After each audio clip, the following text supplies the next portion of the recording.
Okay. I got a little note here.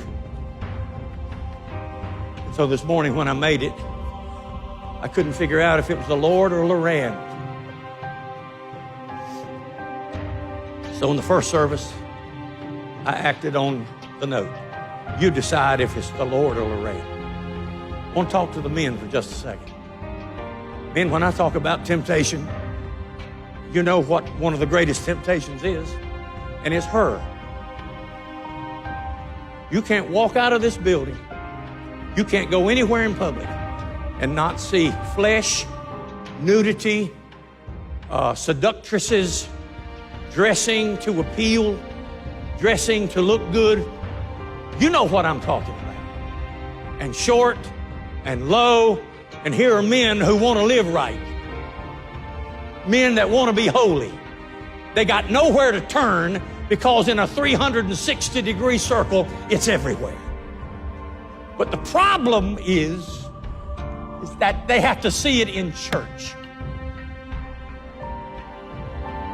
No man ought to have to fight that in church.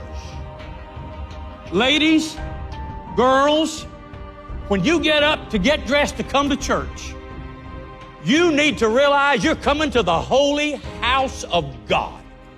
You ought not to come here to show off, your legs. And if you're constantly having to fight to stay decent, you got the wrong wardrobe on. And not just for church, but for anywhere else. Now, I am not mad. I'm just trying to tell you the truth. You need to change wardrobes. This is not a place to find a date. This is not a place to find a new husband.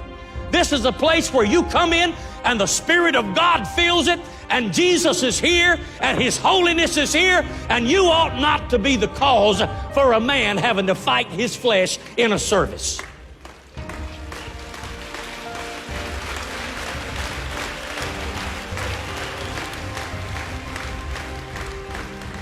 Well, Pastor, what about the men? I've had no complaints about a man whose britches legs were too short. Here's another one. But Pastor, that's our culture. Now hear me. When you get saved, you change cultures.